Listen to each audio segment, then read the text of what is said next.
Loreto. I'm a developer advocate for StarkNet, so I work for the StarkNet Foundation. I've been running these Basecamp sessions for a while now. My role is mostly in the area of education. Right? Basecamp is one of those initiatives. I go to attend some meetups, mostly in North America, where I live now in Canada and in Toronto. But I also do workshops. So anything that has to do with education, I'm part of. So I'm happy to be here, just meeting you all and just welcoming to this the ecosystem. I want to say a little bit more, maybe after I finish the introduction. Okay. All right, good evening. Sorry, can I go ahead? Yeah, you can go ahead. Okay, good evening, everybody. My name is Uche, and I'm a smart contract developer. I've been working with StarkNet for the past couple of months, let's say 5 months. I was actually part of the last base camp on StarkNet, that's base camp 7, cohort 7 of base camp. And so today we are just going to look into StarkNet and the Cairo programming, which is the language that runs the StarkNet ecosystem. Until then, yeah, just Uche, and I'm a smart contract developer. Welcome, guys. Okay. Thank you, Mr. David and Uche, for the introduction. So next up, um, Mr. David, please, you have the floor to tell us a little bit about StackNet and the opportunities that are available for people who participate in the bootcamp. Thank you. Yeah, I've been thinking about how to approach this, and I think I want to share the story of how I got involved and how I actually found a job into the Stargate ecosystem. Hopefully, to give you some ideas, to maybe to inspire you, but also give you, that will be my journey, but also give you other ways that you can get into ecosystem that might be right for you. So for me, I'm from Venezuela, so the idea of crypto has been always close to my heart, just because we Venezuelans, we've been through hyperinflation. So we saw the value of our local currency just completely collapse and lose any meaning. When I moved to Canada, just escaping that collapse, one of the main things I want to do is send money to my family to support them back in Venezuela, my parents. That's when I, discovered Bitcoin. I started sending money using Bitcoin, but I really didn't pay much attention until COVID hit in 2020, at least in Canada. And I saw the Canadian central bank doing exactly the same thing as the Venezuelan central bank did before the hyperinflation, which is just to print money like there's no tomorrow. And that got me really concerned. And that's when I decided to really dig into Bitcoin more than just using it for send money to my parents. And that led me to my journey to learn the in and outs of Bitcoin. And I think it's always a great place to start, because a lot of the architecture that we have on Starknet, on Ethereum, inherits a lot of the things that Bitcoin pioneered. And I started out my journey as a Bitcoin maximalist, right? So I only care about Bitcoin. We got to the point that I was so obsessed with that I just quit my job in consulting, and I decided that I want to somehow get into crypto, right? To find a job in the space. And it was not easy. Like, even with all my experience working in Web2, um, doing the transition was harder than I thought. I actually failed to find job for a while there, and actually realized that in Bitcoin there's not much you can do as a developer. So that's when I switched to actually learn Ethereum. And through all this journey, what I was always doing is just writing articles of whatever I was learning new on Web3. I just went to my blog and started just write articles about that as a way for me to solidify my own knowledge, so as a way to show to the world that I actually had the knowledge on the topic. And I also got involved in different projects, right? And one of the projects that I got involved was with a community in Togo, in Western Africa. In that community, there was a discussion about how to manage the restitution of objects looted from Africa that are now sits in museums in Europe mostly. So that led me to a very interesting project called Restitution DAO that eventually led to another project in Togo called the Hub City DAO, building smart cities in that country in particular. But that was using all the power of Ethereum. But of course, I was as I was building this, I was feeling the pressure that the fees were so high on Ethereum. Right, it was very hard to propose a system that you had to pay, I don't know, $10 on fees to do anything. Right, that it wouldn't really sit well with the community to participate. So that's what led me to actually explore layer twos. And I spent a good amount of time just exploring the landscape of all the layer twos available. Started with optimistic rollups. And your optimistic rollups look good at the beginning, but then I realized that having to wait a full week for withdrawing assets from layer two to layer one, for me was a deal breaker. Like I couldn't conceive who would use this if you have to wait so long. And at that time, there was no fraud proof at all. So there was no security. That's still the case for optimism and all the derivatives. Only Arbitrum has some resemblance on fraud proof. So finality was pretty bad, security pretty bad. So I was really disappointed about the ecosystem as a whole. I was really close to just abandon my crypto journey and go back to Web 2, what I knew, until I discovered Starknet. And for me, discovering Starknet opened up again the same excitement that I got when I discovered Bitcoin the first time, because it was the first time that I saw a group of people doing actual innovation in cryptography using zero knowledge proofs to scale. So you get the scaling that layers two always promised, but without sacrificing the security, right? Because the ZK or the validity proofs gives you that ongoing security. And it is really a revolution in terms of what cryptography can do overall. Like I compare that to be as important as the discovery of elliptic curves. So that led me to discover Stargate, and I followed the same pattern. I started to write a lot of articles, build projects, and try to find ways to meet the people. At least my thing has always been like sharing knowledge. And eventually it led me to find job openings in the ecosystem, and one of them was to be a developer advocate in that case, for Starkware. When I applied for the role, I already had written like 10 different articles, very technical, even tutorials. So I had a lot to show about my skills even before I went to the interview. And of course, I was lucky enough to get the job. So that is one way that you can do it, right? That just write, just share. And now we have tools that we make available to you, because I did all on my own. But now from the Stargate Foundation, we have grants. For example, if you want to organize a meetup for your community in your city or your university or something like that, we have grants up to $1,000 for each event you organize. It doesn't need to be only a meetup, could be a workshop. Then Basecamp, right? That's Basecamp, something that I focus a lot and start to build from the ground up. And now what we want is to have community members actually to replicate the success of Basecamp for their communities. And this is a very good example of this effort, right? We also provide grants for people who want to bring Basecamp to the community, because one thing that we learned is that it's not as effective as if I'm the teacher always of Basecamp, because I don't have the context of your community. Sometimes I just don't speak the language, right? And it's much better when as a member of a community, you can reach out to someone, who is in the same time zone that maybe understand you better. So we have grants for people who want to organize Basecamp sessions for the language, the community. So that's in the education side, organizing events. But you can also participate in open source. So we have this website called Only Dust. Let me just show here my screen. Only Dust. This is a great place to get started if you want to contribute to open source projects on a Starknet, as a way for you to learn, to give back to the community, but also to get discovered, right? If you want to look for a job or even to get paid, because here you can get paid by contributing to open source projects. It's very easy to get started. You only have to provide most of your GitHub account. And even just contributing, for example, to the Cairo book that you're probably going to be using throughout this course to learn more about the technology, you get paid for your contributions.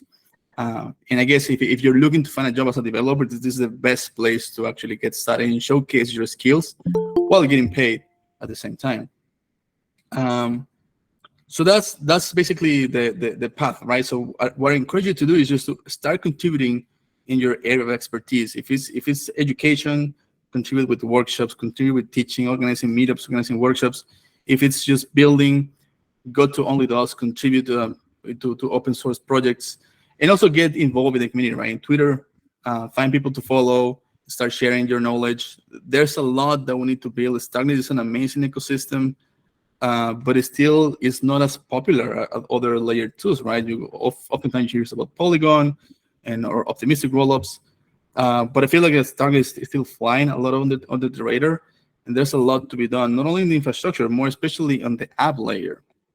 Uh, One of the areas that it's my favorite area in crypto overall, and I think Starknet is pretty well suited for that, is on-chain gaming.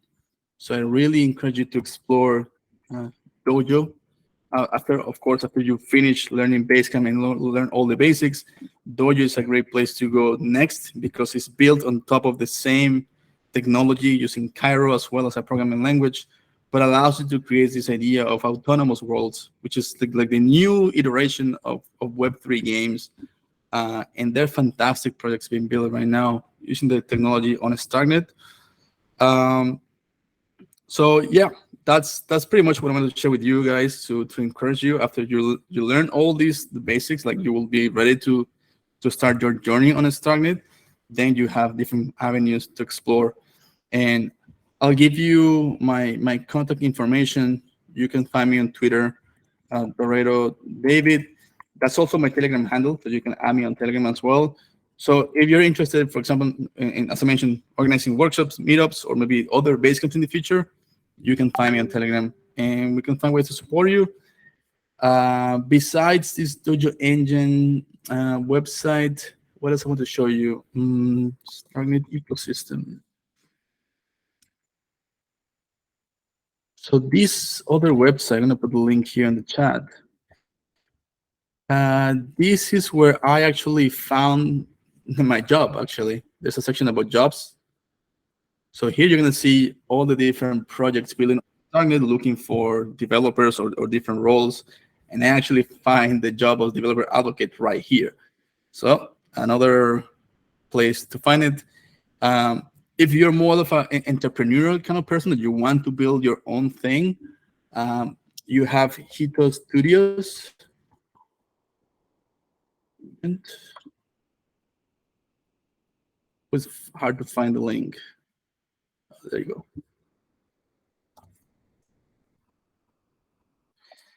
So this is more like a Web3 accelerator where they give you advice and funding as well, but now focus on building a business for your idea. And this is specific for Starknet.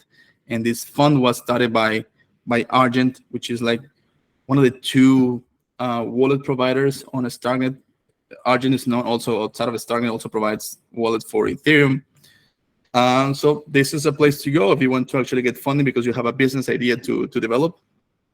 And there you go, 3 different avenues for you to get involved into Starknet.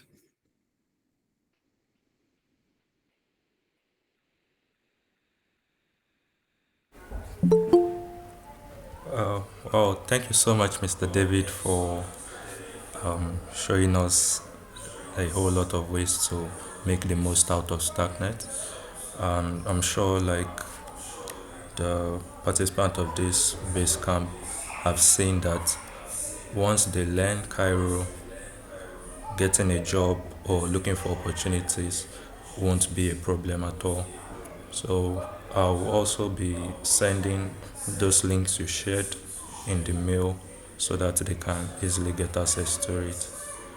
So thank you so much, Mr. David, and we really. One thing to mention is that we use Basecamp a lot as a way to filter out like high quality developers in the ecosystem. Right? Every time we organize, let's say, a hacker house or a hackathon, we always give priority for people who attended Basecamp because we know that after you finish the program, you have the knowledge to actually be proficient in the ecosystem. So it will help you a lot in your journey.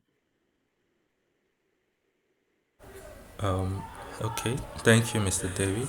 So, like we've seen, that the ecosystem is still young and there's still a lot of opportunities for people learning learning Cairo. So, I will advise that everybody who is participating in this bootcamp should make it a point of duty to make sure they understand what is going on. And trust me, like after this bootcamp, you won't have any um, problem looking for job opportunities or opportunities to contribute to open source. So thank you, Mr. David, for being part of us and like for sharing the ways we can actually make the most out of Starknet. Thank you for being here.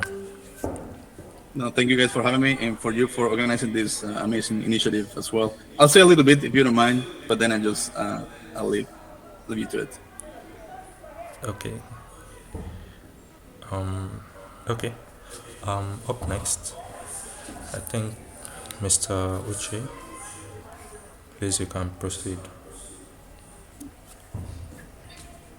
Okay, yeah. Welcome everybody to the to this part of the program, which is basically we are going to be introducing you guys to the fundamentals of StackNet. Sorry, I'm not using my video. I'm having a little bit of network issues, so I'm just trying to manage the network so you guys can see what I'm doing.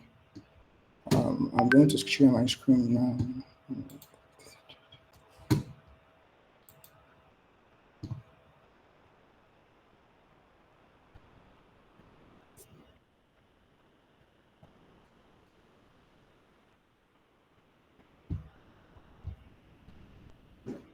So yeah, welcome to StackNet Bootcamp Port Harcourt.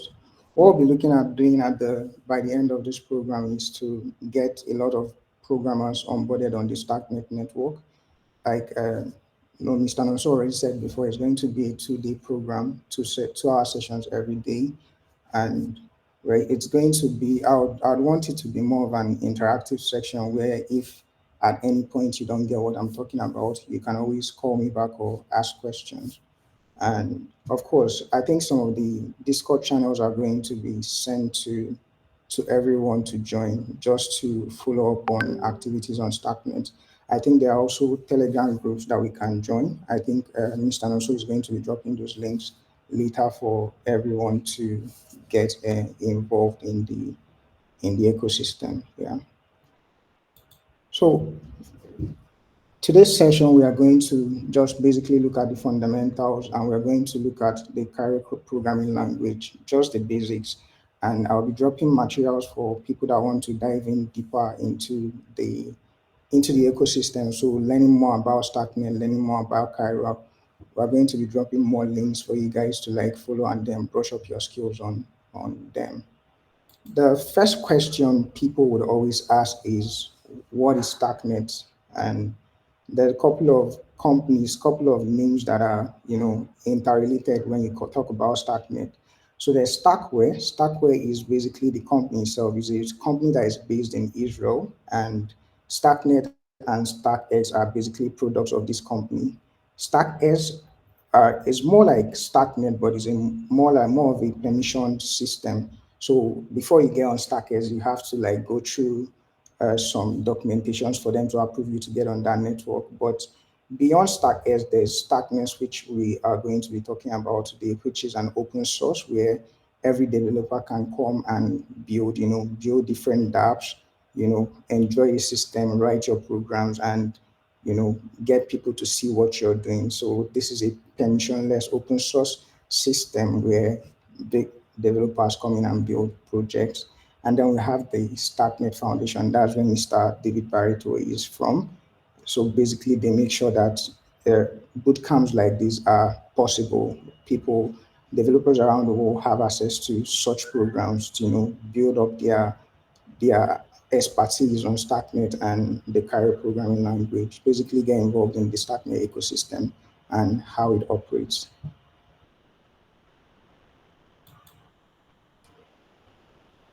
So the first question is basically why? Because as a developer, one of the issues I had from the beginning was like, why am I learning another, you know, language, programming language to do this? And there are a couple of reasons for that. There's a couple of reasons why Cairo is being utilized in StackNet. First of all, is because they are provable programs, right? So, and they utilize ZK for compression of proofs, more like they are validity rollups. So there's a reason why carry is used. Unlike solidity is quite different from Cairo. And while we go down the line, you understand more why Cairo is being utilized to write why Cairo is utilized to write programming on StackNet. And we are also going to see why StackNet, little bit of deep dive into what StackNet is all about, and yeah. So the the scenario we always paint when we want to talk about Cairo is something like this. So let's say you're writing a program, you're building a program, and for that program to run, for that program to be executed, you need a supercomputer to run that program and give you the result.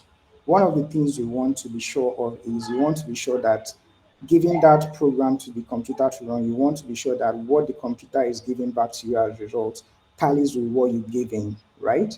So this is where this is where what makes StackNet and Cairo very good, because the programs are provable. When you give the program to a supercomputer, in this case of StackNet, it's something called the sequencer, which executes the program. When it executes the program, it comes back with a proof. So with that proof, you can verify that, okay, the program that was sent to the supercomputer to run this program, that the result is bringing back is actually a result of what was given to it. And this is where Cairo stands out from almost every other language, because they are provable in the sense that when you execute codes, and with the supercomputer, in this case the sequencer, with the sequencer executing those codes, you know for sure, because of the way the system has been built, that the results you're getting back, because it gives you the result and it gives you the proof of the program that has been run. You're very sure, you're certain that, okay, what is being given back to me is a result of what I put in there. So that's one of the reasons why Cairo is actually utilizing StackNet. It uses ZK proof basically for compression. Basically, when we go down further, I think this will become clearer. But one thing that is good to know is that every time you write a Cairo program and you send it to the sequencer to execute, it comes back with a result and it gives you a proof. That proof is going to tally with exactly the inputs and the program that you gave to a sequencer to execute. So, like mentioned before, Cairo creates provable programs, just like we already talked about. It runs on the Cairo VM. If Cairo VM is more like Cairo virtual machine, so it's if you've written Solidity, you know that Solidity runs on EVM. So similarly, on for Cairo, it runs on the Cairo VM. The syntax is for people that are worried about learning new languages. Cairo is a very friendly language to learn, but for people that have a knowledge of Rust, it's going to be quite easier if you know about Rust. But I don't think there's anything to be worried about. When I was learning Cairo, I literally knew nothing about Rust. So and I'm writing programs on StackNet now. I'm participating on hackathons too. So it doesn't hinder you in a way that you're not able to learn it. It just means that if you have Rust, it's going to be a lot more easier for you. But I think one thing is general. If you're written any program, any other program, particularly programs that are statically typed, I don't think you're going to have much of an issue getting on board with the Cairo programming. So that's good to know. Uh, the similarities between Cairo and Rust is the ownership model. We are going to look more into ownership model when we start talking about, when we get into the Cairo book. We'll basically understand what the ownership model means. Is also a multi-purpose programming language. So like Solidity, you will only use Solidity on the EVM, basically to write smart contracts on the EVM. But for Cairo, you can run it as you can call it vanilla Cairo. So basically, and I think that's one of the things we'll be looking at today. You don't have to run it on StackNet system. You basically run it. You can use it to write vanilla codes and run it, compile it using Scap without even getting on the StackNet. So it's more like a general purpose programming language. Looking at the syntaxes, I always try to say something. Um, the way writing contract on writing programming language, writing codes on Cairo works is basically you have your traits. First of all, you have your traits, and then you're going to create the implementation of those traits. So, like what we have here, you see that we have a trait basically has a function inside boundary, and what it's going to do is basically takes in a data type called rectangle, and that data type is what we have here, more like a struct. This is going to be familiar if you've written any language at all on this on smart contracts. Solidity has data types like struct. I think we also have it on Rust. Yeah. So, but basically, you have a data type uh, called rectangle, the struct rectangle, and you're going to be passing it into these functions, boundary area, and so what it does is you take it and then you do a couple of calculations. But what's important here is to understand the structure. So the structure is you create a trait, and the trait is the shape geometry, and you have the functions inside. And next, what you do is you write the implementation of those traits basically as functions, and it returns just what is instructed in the code. For smart writing smart contracts on or using the Cairo language, basically, first of all, you declare the interfaces, and then so you know like how I describe this thing particularly, especially when it comes to Cairo, is like in Solidity, because I try to relate it to something that we're very familiar with. So you have on Solidity, most times you have your internal functions and you call it inside your external functions. In Cairo, most of what you're going to be doing with this in relationship to structure is you're going to define traits first. And these traits, I tend to call them, you can call them interface. I just to make it a little bit more relatable, I call them internal functions, because at the end of the day, when you're beginning to call the external functions, you have to call the functions in those traits to be able to execute the functions. Yeah, so this is basically how it is for writing smart contracts. First of all, you have to declare the contract by using this particular syntax here. Sorry, by using this particular syntax here, startnet contract, and then you have to declare the model, simple storage. The structure it always comes with once you declare your smart contract, the next thing you're going to do is declare the storage, which is basically what you have here, and then you have your internal functions. Going when you go further down into Cairo language, you're also going to realize that there are also internal functions. It's called private functions that you also get to call inside the internal functions. But this will be made clear, I think, tomorrow in our subsequent classes to understand more how the writing a smart contract on Cairo works. So yeah, why Cairo? Basically, from what we've discussed so far, Cairo it gives you a provable programs, proof of computation integrity. So you're very sure that the result that you're getting back is actually a result of what you put in, and that is so. So one thing it is important to note here is because Cairo or StartNet itself we utilize the ZK system, but not is used as a means of compression, right? And we're going to get into more details on why that compression is very important. But basically, what it does,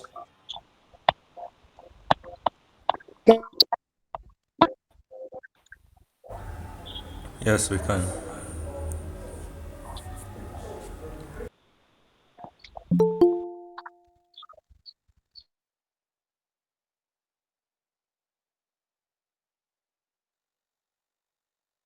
basically the ZK comes into place. ZK is used for compression in this case. So you're not going to see the whole, what's it called, the whole application of the solution, but you're going to with those two things I got from the input is a constant of what you put in. You're very sure that the result comes in and is not tampered, is not manipulated in any way. So that's one of the reasons why Cairo language is also very good and what's utilized on StarkNet. Verification without re-execution. I think this will be discussed a little bit, but just to give an idea, layer two smart on layer two gas fees are quite very significantly less compared to layer one, and we will see why this thing is why it is so on StarkNet. And one of the biggest factors for this is because of this, you know, uh, verification without having to re-execute the program again. It's a powerful and flexible language. Like I said, it's more of a multi-purpose language. You can use it, write it vanilla without, being applied to StarkNet. It prevents cheating and malfunction, and then it keeps supercomputers honest. So basically, supercomputers are, like I said before, sequencer in this case are basically the computers that execute your programs and then returns the results to you with a proof. So even with your system or your phone, you can verify that what was returned was actually a result of what you put in there. And that's one of the beauty of Cairo and StackNet. So we talk about why StackNet, right? And we go into layer one. One of the biggest problems layer one face is the issue of trilemma, right? So a blockchain has to be decentralized. You have to think about security, and then you have to think about cost and speed of transactions. It's almost impossible to achieve all this on layer one, because I think the TPS for EVM, transaction throughput for EVM, is between 13 and 15 transactions per second, which is significantly very, very low, right? And there's a reason why this is so, why speed is a problem. So let's imagine we have a new state, which is 42, right? A block of transactions. What happens is that a validator can, and get the nonce for it. What happens is that every other validator, 10,000s of validators in the network, will have to rerun the same transaction again, the same code again, to make sure that they arrive at the same and then there has to be consensus to decide, okay, this is what we are agreeing on. And when you look at this, it takes so much computational power, so much time, so much cost to make this happen. And this is one of the things that StackNet has come and has offered a fantastic solution to. So when you look at what is here, you see that for each validator, and this is just a minor representation of the number of validators that we have, we could span from thousands.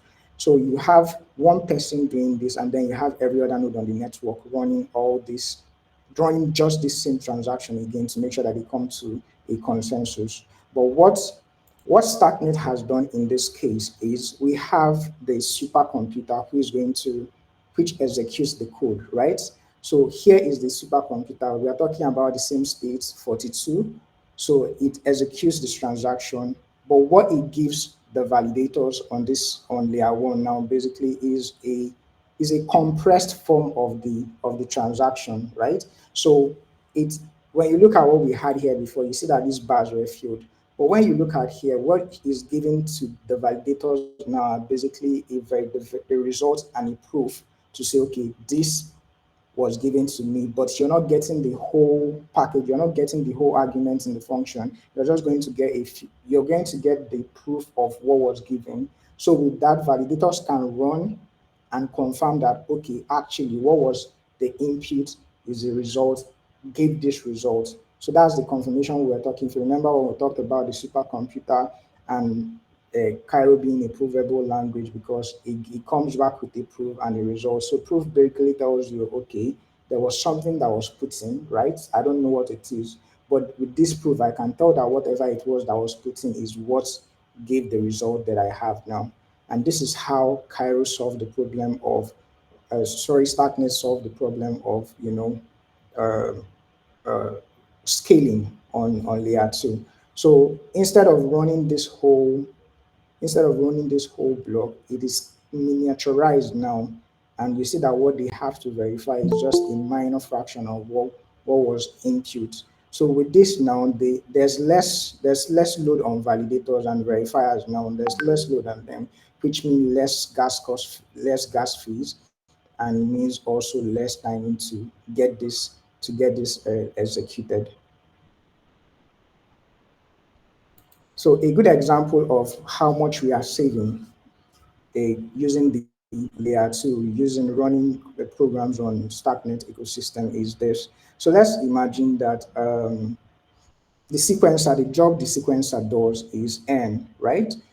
The validators now, which are basically doing the verifications, what they have to verify, the amount of time and power that they input in verification is log 2n of what the sequencer did. So when you look at this graph now, you see the magnitude of progress and what would use optimization that has been handled between these two when it was just everybody in the ecosystem running the same code again versus when it is now miniaturized and compressed and you have just giving validators proof of what was given and they are able to verify the transactions. So you see how much cost and time that has been saved in this process, which is why it makes a lot of sense for people on to hop on StackNet and use Cairo to write their languages. It saves a lot in general, especially when it comes to gas effectiveness. So uh, this is one of the advantages of StackNet, and I think it is a big reason why people should get in on it. So when we talk about validity proof, so it's to give more clarity to it. It's more like what is happening here is more like when you compress a zip file, right? So of course when you compress a zip file, the sizes decrease significantly. So that's basically what is happening here, and that's why transactions are very very fast, the speed of the blaze. So validity proofs, which is basically what the Cairo and Stacknet system uses, it uses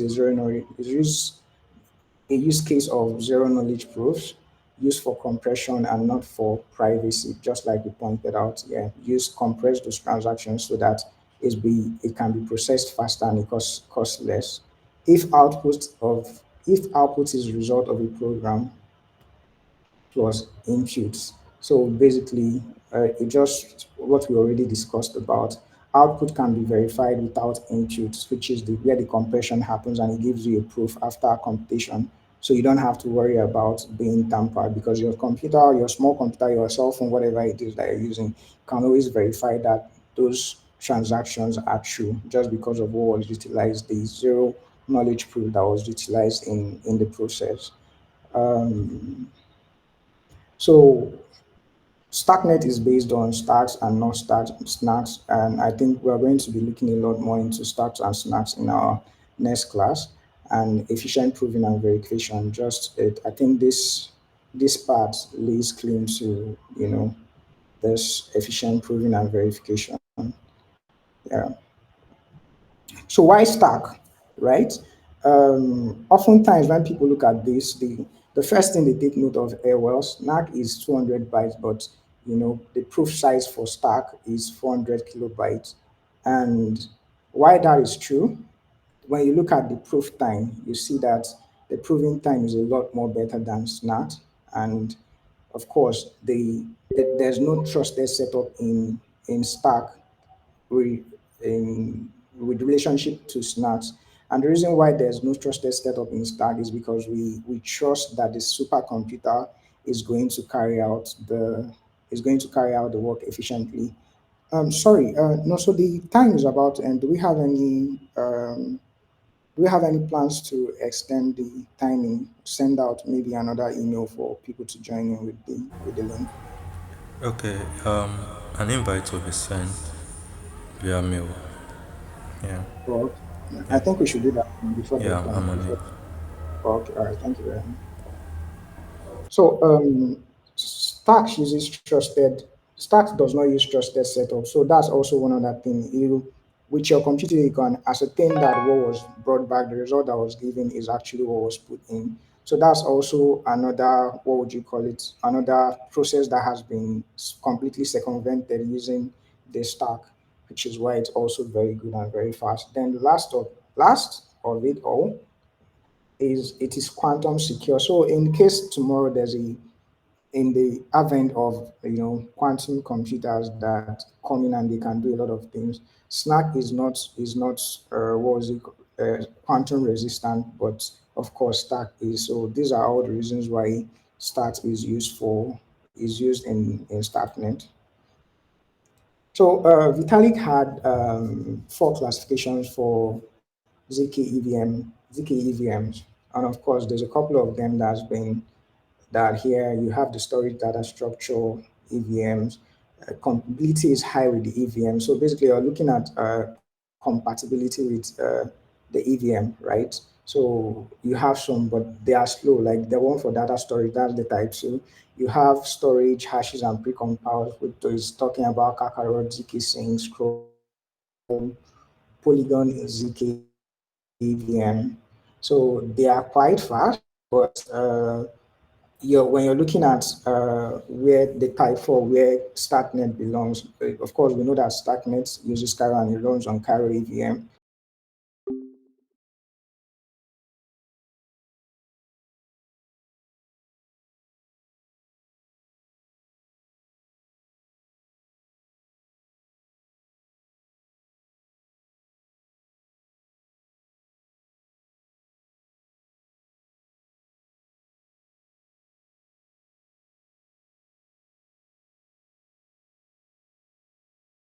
But yeah, what so we're talking about the types of is ZK EVM classifications according to Vitalik, and we were type 4 where you have StarkNet and Polygon mining. So it's important to note that in all the four classifications, even Vitalik himself named StarkNet the type 4, which is the one where StarkNet is classified as the one which is the very fast, which is basically the ones on high performance, ZKA EVMs, and that's where we have StarkNet at the moment, and so that's a good thing. On StarkNet, there are two layers of finality because sometimes we ask questions like, how long does it take for transactions to reach layer one, right? From layer two when you're moving assets from layer two to layer one or vice versa. Sorry, guys. When you're moving assets between layers. So basically, for StarkNet, from layer 2 to layer 1, so that's from Starknet ecosystem to Ethereum ecosystem, you're looking at approximately 10 hours for finality. But in comparison to other rollups like optimistic rollups, like I think Optimism is one of them, you're probably looking at 1 week you're looking at 1 week for layer one finality. So when you compare what we have on StarkNet with other ecosystems, you see that we are significantly up there. So, but having said that, finality on layer two is almost instant. I think we are going to you know, try and initiate one's transaction here, and you see how fast, blazingly fast it is. It takes a matter of seconds, if not less. So so yeah, that's one thing to note. And we also talked about transaction throughput, and like I mentioned before, in Ethereum, the TPS in Ethereum is about 13 to 15 transactions per second. But when you're looking at StarkNet, you're looking at 47.29. Now, this is quite different from what you have on on Ethereum, because on StarkNet it bundles transactions. So each of these 47.29 is probably has thousands of transactions inside, and that's why it has multi-call on it. So each of those 47.29 TPS per second, you're talking about thousands of transactions inside. So you see, like, it's massive. the amount on of transactions per second that you're looking at. So you can't really, when you look at semantics in the sense of 47.2, you can't really compare it with, it's not apples and apples, right? So because when you're talking about TPS on Ethereum, you're basically talking about one transaction uh, of those 15. But here you're talking about thousands of transactions. So you understand why this is a big deal. Yeah. So in summary, StarkNet optimized the ZK tech, like you already mentioned. Computing power is very high, but gas fees are quite low, and that's because you have no business with the computing power. The sequence does all that, and all you have to do is use just verify with the compressed file that is sent back to you.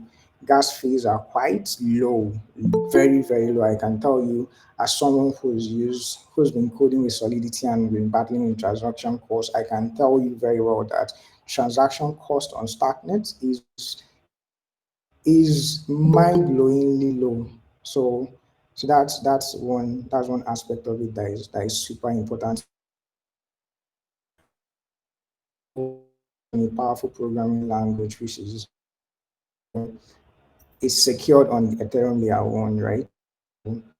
There's just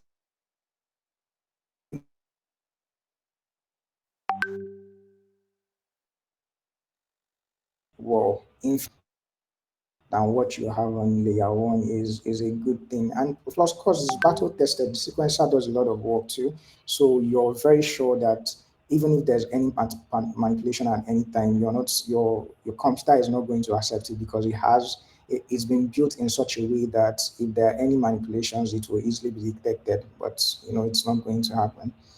So withdrawal of assets from layer one to layer two, vice versa, approximately 10 hours. And it might sound too much, but comparatively to what we have on other, you know, roll-ups like optimism 1 week, I mean, it's it's that I don't think there's any comparison to it. It makes a lot of sense that you go ahead with StarkNet. So a little bit of deep dive. Initially, Cairo will be compiled to CASM, so which is just it's a low language, right? It's a Cairo low language. So, but recently, in the recent updates in Cairo, of course, it pre-compiles. I'd like to call it pre-compiled to Sierra, and Sierra is then compiled to Safe Custom, and of course, and this generates your validity probe, which is basically what we've been talking about. That helps you verify that the information you're passing in, you're getting out is exactly what you put in. So that's one that's one of it. Safe intermediate representative, decoupling of Cairo to Cairo VM generates, sorry guys, generates safe custom, allows for failed transactions to be reverted. Yeah. Sequencer always compensated, no more DOS vector. So in in a nutshell, this is basically what you have. So when you're done writing your smart control and you're compiling, I think we'll get into that. We understand how SCAB works and all these compiles too. All right, David, thank you very much. Yeah. So it compiles to Sierra and it gets compiled down to safe custom, and of course after that it gives validity proof for the computation. This a more pictorial view of how the whole flow works on StarkNet. So we are going to be writing some codes before the end of this class, and one of the things you're going to see is you're going to understand when we say it gets compiled to the Sierra language, and so there are phases in writing of deploying of how contracts work on StarkNet, the contract architecture. So first of all, you have to declare the contract. So declaring the contract basically gives you the Sierra code, and it takes the Sierra code to the sequencer where it gets compiled the to Casson. So, but first of all, pre-compiling is what generates the Sierra code, and that Sierra code gets compiled by the sequencer down to Casson, and then it runs on the Cairo VM basically. And after that, you have your proofer, your the proof generated. So there's a mechanism. The mechanisms that uh, generates this prover is called the sharp, which is basically short for shared prover, and this prover is then sent to Ethereum layer one for verifications. So yes, there's more transactions to sequencer, proofs are generated and is sent to verifier, and this starknet core takes care of state differences. And it's important to also note that the verifiers and starknet core are actually smart contracts. It's Solidity smart contracts on the EVM. So yeah, that's one important thing to know. And they basically take care of state change, right? And while the verifier, of course, the smart contract that verifies that what was put in is actually what was given out. So we have the starknet components. We've mentioned the sequencer a lot of times. So in a nutshell, this is basically what the sequencer does: validates, executes, and bundles transactions into blocks. We already mentioned some of all of this. So it's more like a summary of what it does. Sharp is the shared prover, like I mentioned before. It creates the validity proof for StackNet and StackS. Of course, we all remember what StackS is. StackS is, what would you call it? And a similar roll up to, or almost the same roll up to StarkNet. The only difference between them is one is permissioned, one is permissionless. Then you have the verifier, which is basically a layer one smart contract that verifies validity proof from shared prover. You have the StarkNet core, again, just in charge of the global state change. And then you have the full node, basically for data availability, yeah, for layer two dApps. And I think that's it. We talk about the smart contract, basically trying to deploy smart contracts. Like I mentioned before, you have to declare and deploy. But I think most of this will make more sense when we are writing smart contracts and we are deploying. It's going to be a lot more. It's going to be a lot more understandable when we get into smart contracts. Yeah, and a summary of the whole thing is Cairo compiles to Sierra, and Sierra is allowed to allows the creation of safe caching. We have starknet nodes, basically layer one, which is sequencer, prover, and full node. And on the layer one, we have the verifier and starknet core. We have the declare versus the deploy. When you're declaring a smart contract, it basically returns a class hash for you, right? And of course, when you're deploying, you're basically deploying the instance of that class hash. You have types of transaction, types of transactions. One, declare, deploy account, declare, and then invoke. Invoke is basically when you're interacting with functions in your smart contract now. So your other reading or writing, and yeah, so that. So one other thing, if you're very conversant with Solidity or every other programming language that has to do with smart contracts, it's actually one of the things that I noticed recently. So when you're deploying a contract on StackNet, StackNet uses what is called a universal deployer. So in cases where you're passing an MSG.sender in your constructor argument. That's basically to take note of who is deploying the contract with MSG.sender. It's going to you have to specify that the address as an argument, because when you use MSG.sender, it's going to what you're going to have there is the universal deployer address, not your address as the MSG.sender. This is in relationship to what we already know very well on Solidity. So it makes a lot more sense that you put your address. This is going to help, right? So in cases where you have MSG.sender have some permissions on some write or read permissions on your smart contract, and you're using MSG.sender, you're going to be bumping into a lot of errors, because what you're basically giving, you're giving rights to universal deploy, and that's not what you want. So in cases where you want examples of that, or you have things like that, a setting like that, what you would want to do is pass in the address that you want to give admin rights to in the smart contract. That's the only way. That's the thing you should do. So it's also important that you should note that.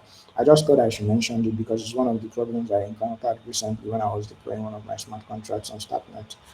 So yeah, that's it for of the fundamentals of StarkNet. And I think for the remaining time here, I think we can use it to get our hands dirty on, learning to code on Cairo. We're just going to look at the few basics of writing the programming, writing Cairo. We are going to basically look at the basics of Cairo here today, and tomorrow I believe we'll have a very capable hand that is going to walk us through deploying a contract on StarkNet. Sorry, they just took my light, Nigeria. Sorry, guys. Um,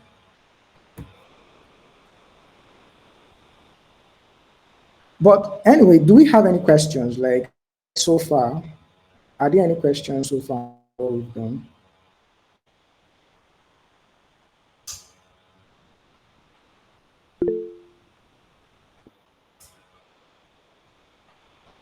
Yeah, Gabriel, you can ask your question. Okay, good evening, boss. Yeah, good evening. So mine is not actually a question. It's just that as I've been joining the call, it has been disconnecting, so I don't really know what's going on. Like I Oh, okay. haven't gotten any stuff from the lectures you have been giving because I didn't start following it from the beginning, and it has been breaking in between. Okay, no problem. I'll look at how we can handle that. But are there any other questions related to what we've done so far?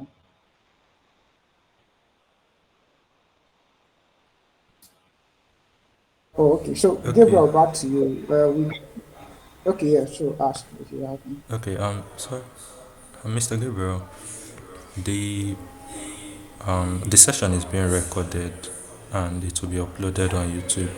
So after this, we'll be sending a link to the recording so that you can like be able to go through it.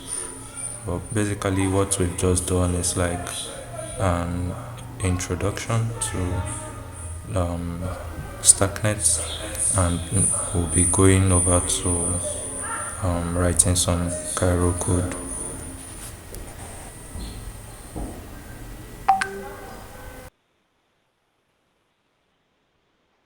Okay, so yeah, I don't know if we got the email to run the setup, get Rust installed in our system. I think it was part of the package that was sent out during the with the email for joining this link. If you'd want to participate, I think by now you should have those. What would you say? You have those packages installed in your VS Code or your system already, just in case you want to join the coding session and follow along as I'm typing mine, right? So to be able to code on or to use the Cairo language, you have to have Scab installed in your system. You have to have Rust also installed. Mr. Nusa, I don't know, can you do us a favor of sending the link again to them just for the sake of people that would want to join? Okay, sending that now.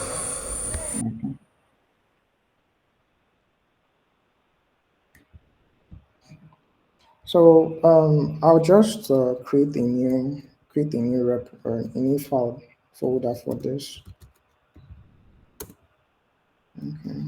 Okay.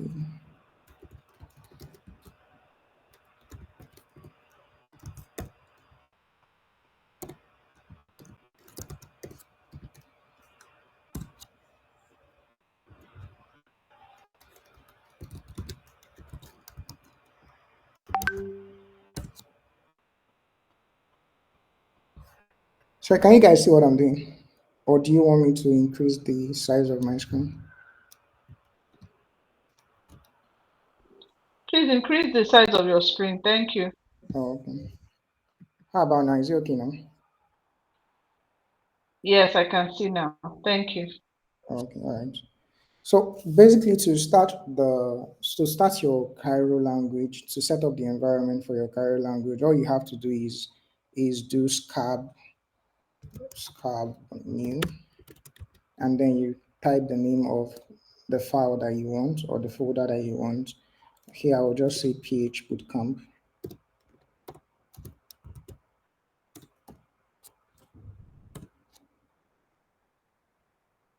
So the file has been created. All I have to do is just migrate to where the file is, ph bootcamp.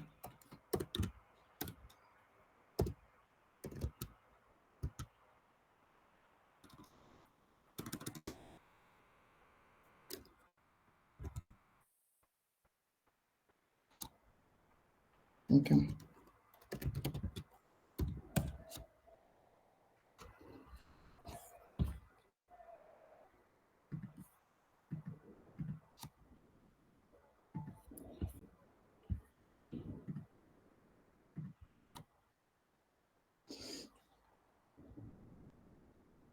So when you look at the file structure, you're going to see git ignore and scab. So let's first look at scab.tml.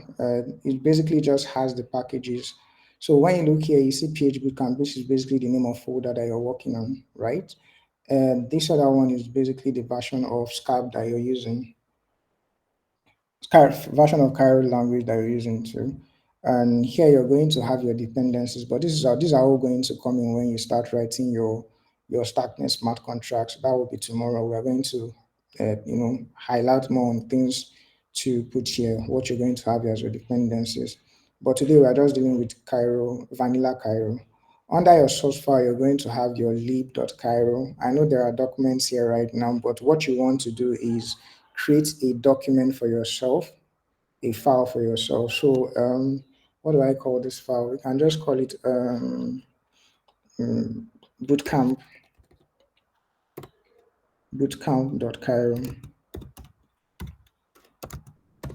bootcamp.cairo. So the file extension for all Cairo programming languages are basically just Cairo. If just like you have Soul in Solidity, here you have Cairo as the file extension. And what you want to do basically is you want to take out everything here. And what this sleep.cairo does, what you want to use it for, the best practice is every file that you're going to have in your source, you have to name them or import them as a module here. So in this case, we'll have bootcamp. So we're just going to have bootcamp here. So what it means is if I have another file here, let's say I create another file here and just call it maybe camp.cairo, camp.cairo. I should also have in my lib file that module. So we have mode and we can call it camp. So basically means at when you're pre-compiling, when you're using SCAP to compile your work, it's going to come here and take note of all the files that you have and it's going to know run of them during compiling. So that's basically the importance of the lib.cairo file. And we are going to be writing our programming language here on the bootcamp file. One of the very important things to know with Cairo is, sorry, are we all following so that you know that? Yeah.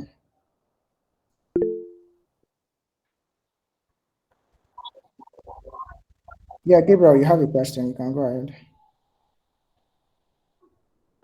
Okay, so please, what network are we writing on?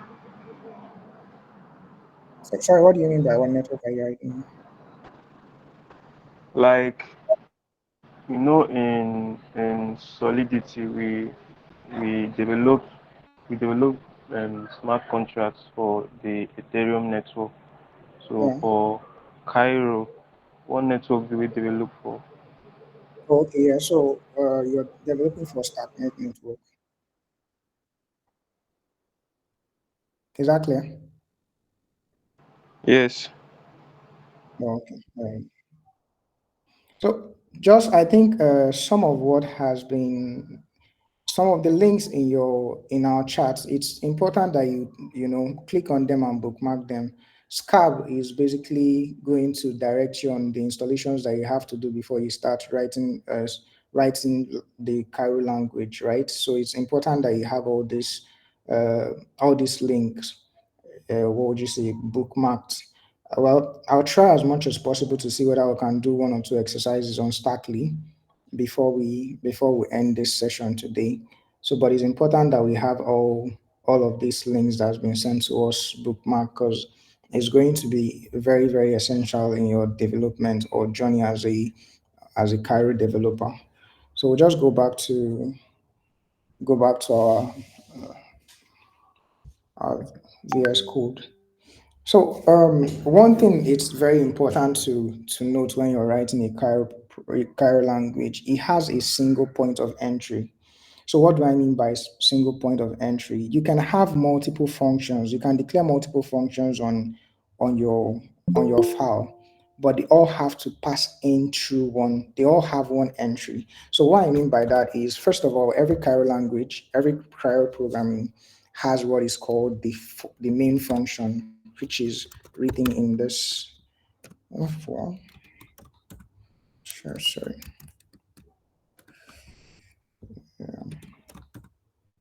So this is your single point of entry. Every other function that you have to write subsequently in this file, let's see, we can have first as a function. Of course, these are all just examples. If I have first as and here, for example, let's say I have print me.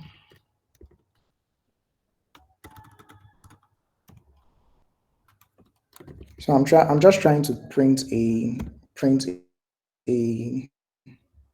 string here. All right, so say print.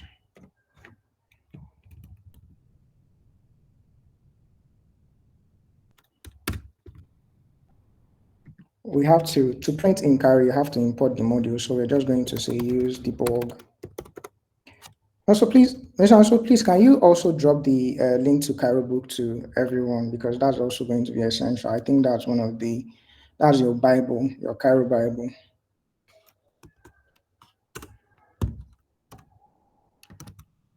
So because we're just going to touch the surface of programming here, so we're not going to we have barely enough time to run into to go through all these things. But I think the Cairo book itself is similar to Rust book if you've encountered Rust too. So it's very similar to it, and it's very self-explanatory in the sense that once you go through the documentations, it's going very, very, very easy for you to get a hands-on practice on how to use the Cairo language. So, like what I was saying before is we have a single point of entry. Now, let's say on the first function, I also say don't print me, just playing around, don't print me, and it's going to say don't print. Now, the way to run your code is with this syntax scab Cairo run.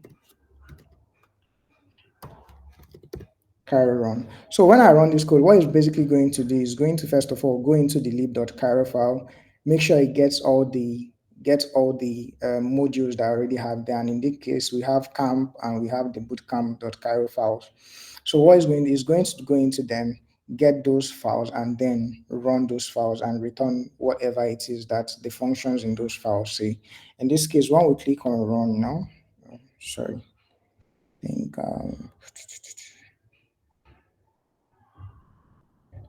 scab Cairo. Oh, sorry. I think I'm in the wrong PH bootcamp. So yeah. So notice that the only thing that was returned in this case is just print me. And why? This is because Of course, we know we have another one, don't print me, but remember what I said, it uses a single point of entry. So if we want this particular function to run, it means that we'll have to call this first function inside of the main, right? Again, that single point of entry. So all we have to do at this point is just call this function here first, and voila, when I run this code again, we are going to have both of them print. So you have print me and don't print me, right? So this is basically one of the first thing you have to take note of in when writing your Cairo Cairo language, right? Um, I think the first thing we would have done was write our hello world, because that's basically the first thing people print out on every programming language. But I think this is good.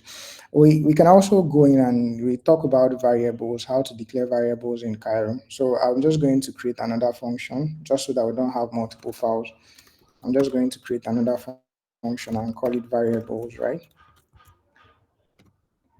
Variables. And just like every other language, similar to I think JavaScript, how you declare variables on Cairo is with the let keyword, right? So we can say let x equals to 5, right? And we can also now say print x, x dot print. I just like printing each one so that we're sure that everything that we're doing works absolutely fine. So all you're going to do is you have to still call the variables function inside the main.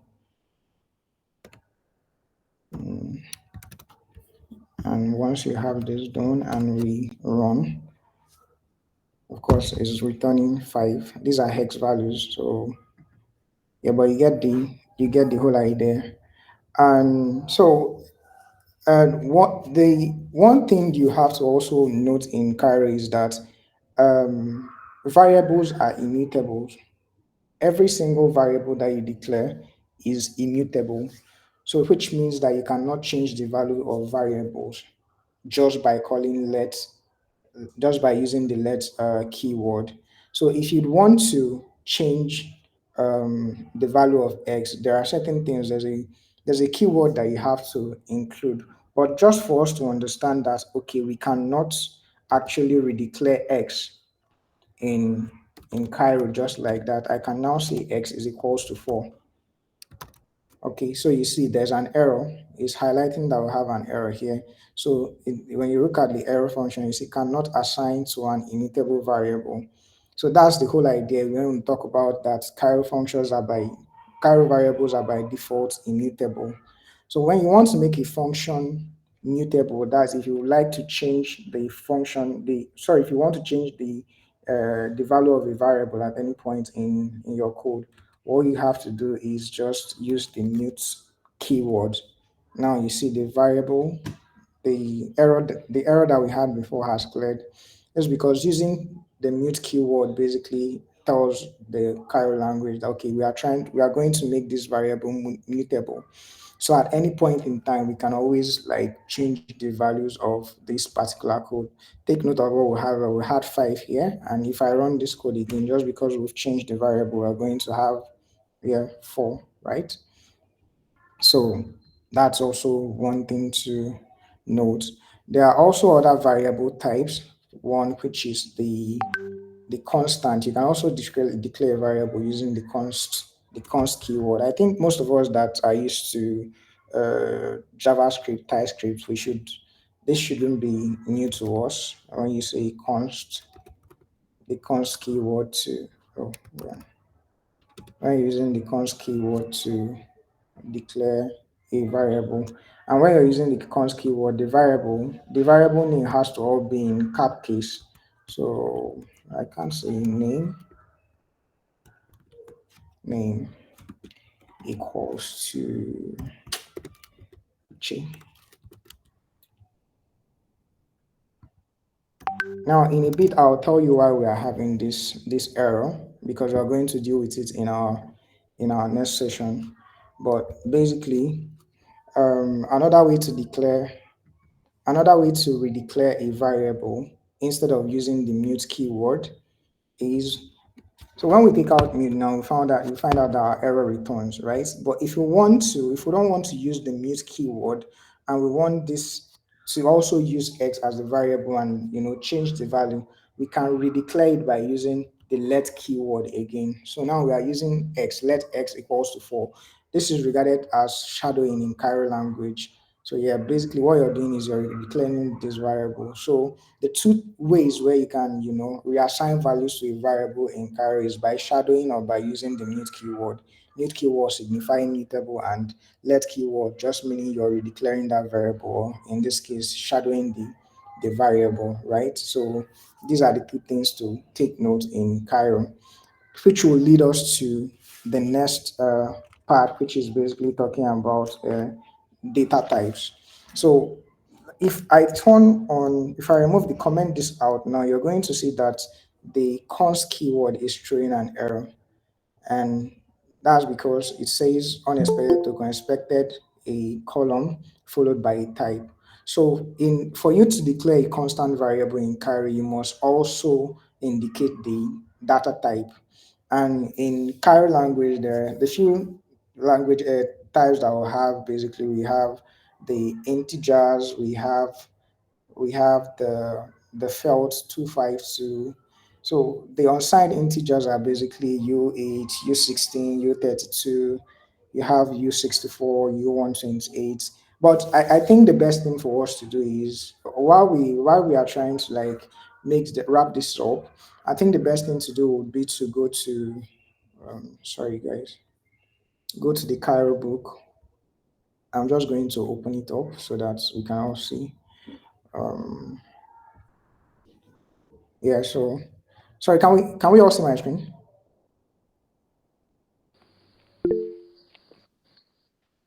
Yes, I can see your screen.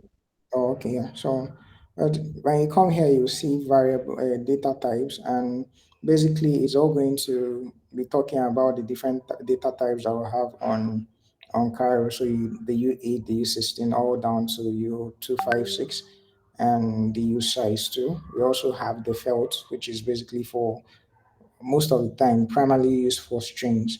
So a good thing is, like, for everything that we've talked about so far, when you come to Cairo book, every one of it is the examples and how to go about it are all in this Cairo book. That's why I refer to it as your Bible. Like, it has all you need to get started with the Cairo programming language. Yeah. And so that's it for now. When we go back to our code base, you oh, sorry guys. Yeah, so here we are. All we need to do to remove this error now is basically say, okay, I have to give it the data type. In this case, I'll say felt 252, and the error is gone, right? So these are some of the important things that you need to know about about writing your programs on Cairo. There are other data types. There are other stuff that we would want to talk about. Another good example is the struct data type too. So we can say there's a struct, and we can say um, my name, or say details, right? And we can say name,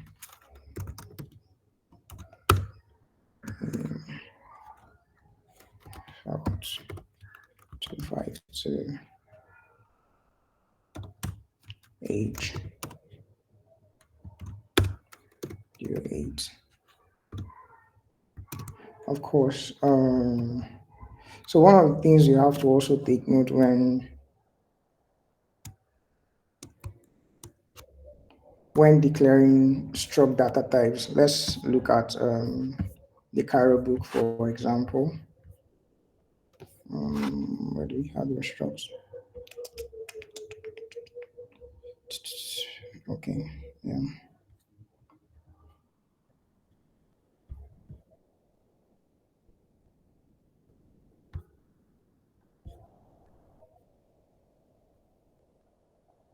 So these are basically how to declare your struct data types. So you have, just like what we already did before, you have your struct rectangle, you have weights. So these are basically when you're trying to, store a value that has multiple components in it. If you use Solidity very well, you also understand how, I think it will be easy for you to understand how struct works. But then again, like, all you need to do is just come to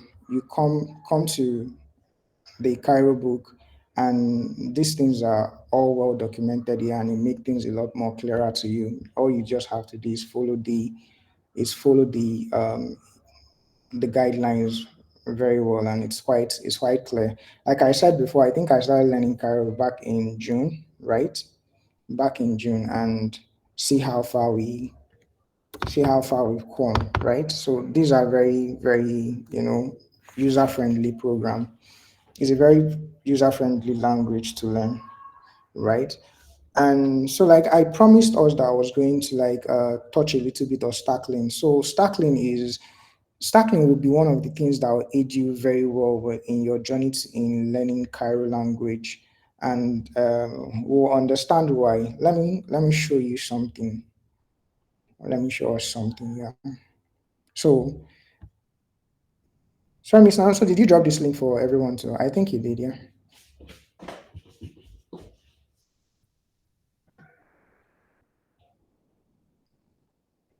Also, you dropped this link, right? The Stackling link. I'll send it now. Oh, okay. All right. Thank you. So Stackling is it's more like an exercise that cuts across everything that you have in the Cairo book.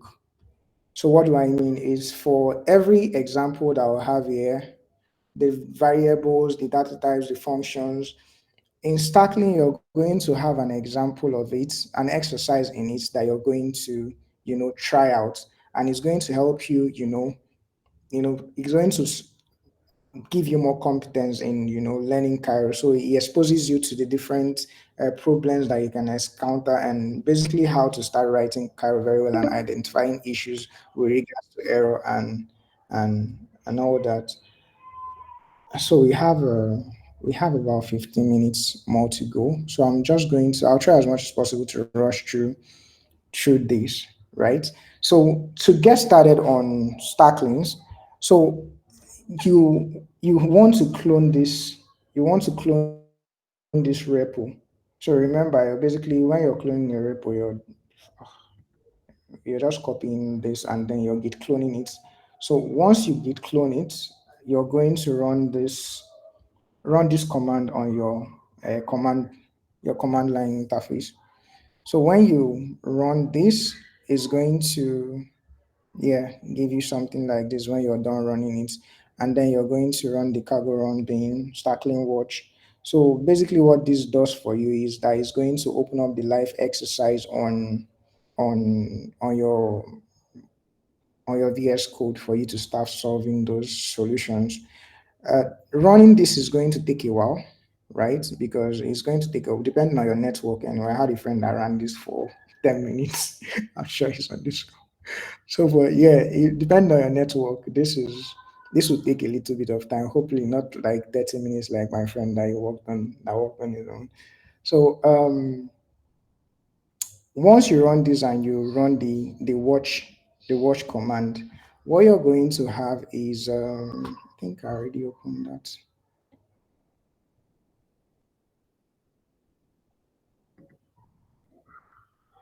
Sorry guys, I know I already had this somewhere.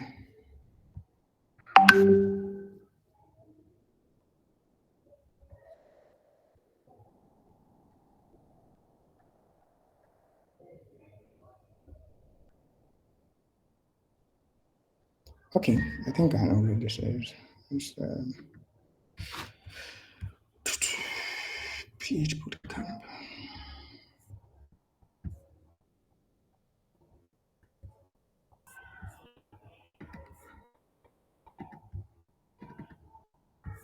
Okay, yeah. So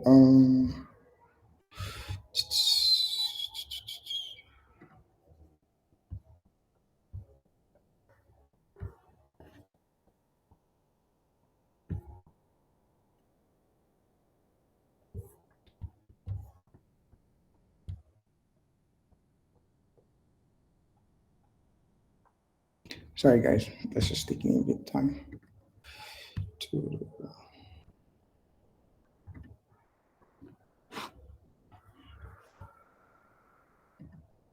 So I'm writing this. I'll go back to that GitHub repo and I'll run this particular code.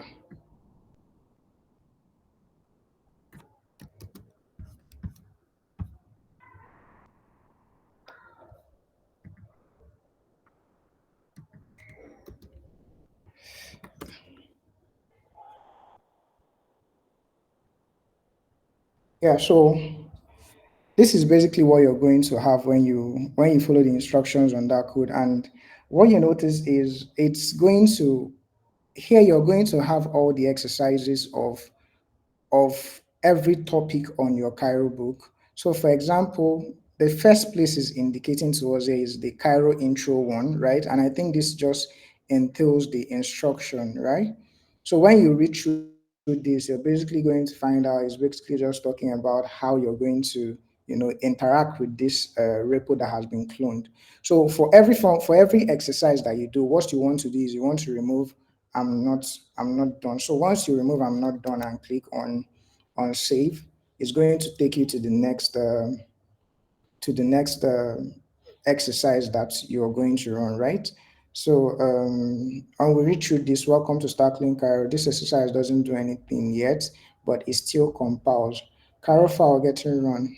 Remove I'm not done yet when you are ready to move to the next. So basically all we are going to do is remove this to an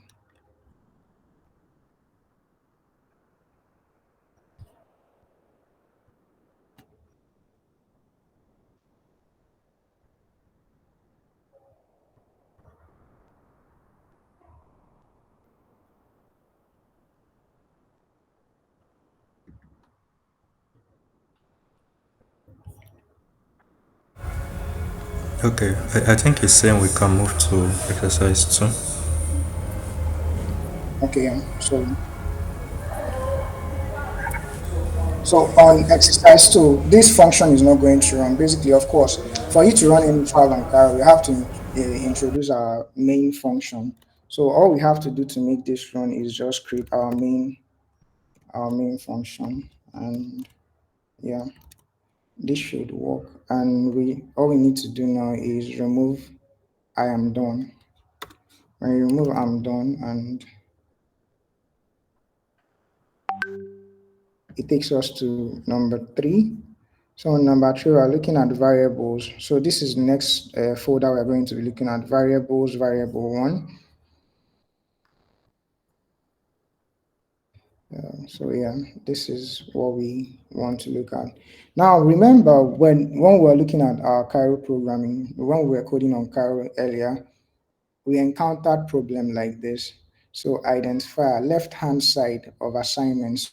So what does it mean? I think what it basically means is that we declared a variable without a keyword, right? So if we use let x equals to 5 here, voila, the problem is solved. So like I said, for every exercise that you have here is going to be a consequence of what you've had, of what you've learned on the Cairo book. So it's important to use this tool alongside your Cairo book, right? So when you look at this now, we are moving on to the lesson four, right? And lesson four is basically on variables and variables. So I think after this one, I would have to I'll give the floor back to Nonso because I think we're running out of time. So if there are essential informations that he wants to give to us, I think it will be important that we stop this. But the whole idea is that we have this now. We can go back home and try and solve all this as much as we can. But it's important that you use it alongside your Cairo book. Yeah, it's not difficult. I promise you. So let's look at this and see why. So we are declaring a variable, but we are not giving it a value. So for every time we declare a variable, we must have to give it a value. So we can say maybe 5, and yeah, our problem is solved. And when we remove done, it should take us to the next lecture or the next exercise here. So yeah, like just like I submitted, it's variables tree. But yeah, I think that will be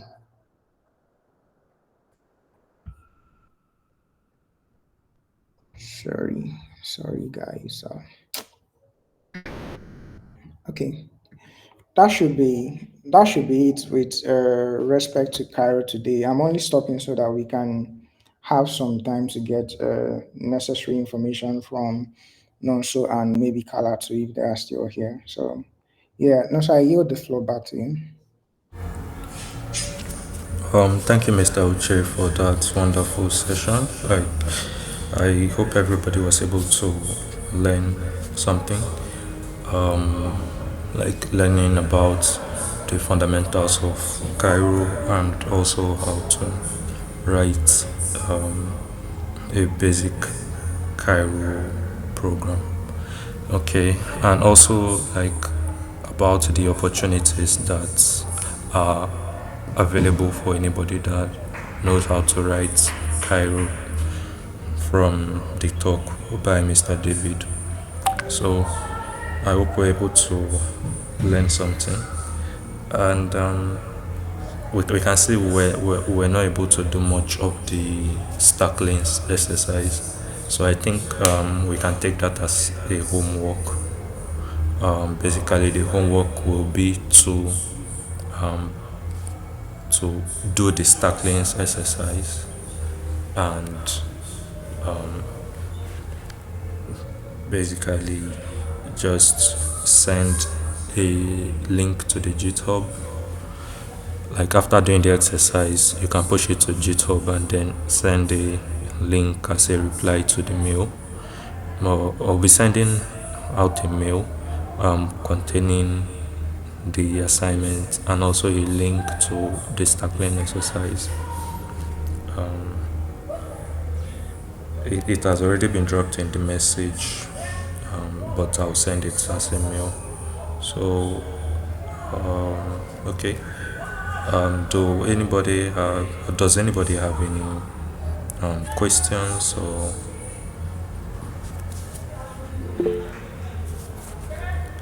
okay, Mr. Gabriel, you can go ahead.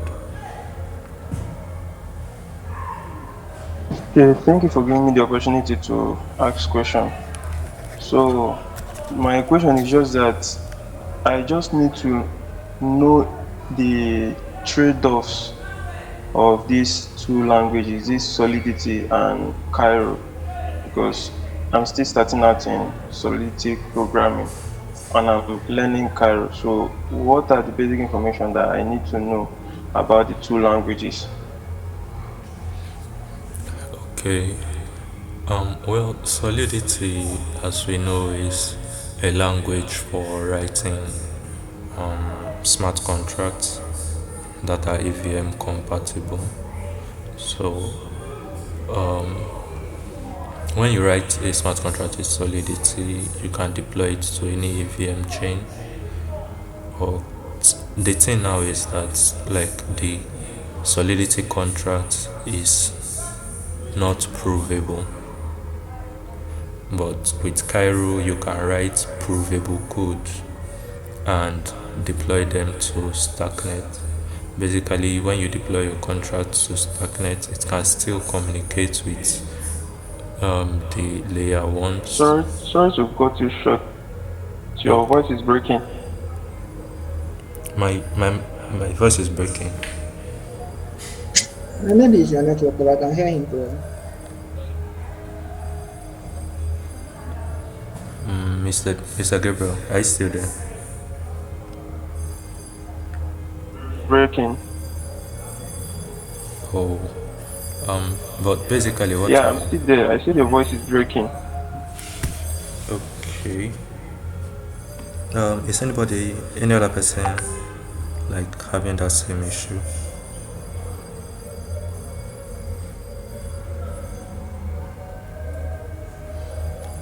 Okay. Um, a link to the video will be sent after the session, basically. So anything you are not able to hear, just once you go over the video, you should be able to like hear hear that. The network seems good on my end. Okay, like for the stagnant contract, like as I was saying, you can, when you write your smart contract with Cairo, you can prove that that contract was executed correctly and verify that it was executed correctly. So Cairo is a verifiable language. Like it's a language that enables you to write verifiable code. And like the beautiful thing about it is that the Stackware team have done the difficult part of the work. So what you just have to do is to write your Cairo code, and when you compile it and execute it, the prover, the shared prover, like the stone prover and the shared prover, does the job of generating the proof, and they send it to layer 1 to verify. So basically that is the advantage of writing stacknet contracts. And the stacknet ecosystem is still a relatively new ecosystem, and there are lots of opportunities for people like you that are getting into the ecosystem. I would advise you watch the recording to hear what Mr. David had to say about the opportunities. He talked about a whole lot of opportunities, and I'm sure that you would find something there for you. So I want to thank everyone for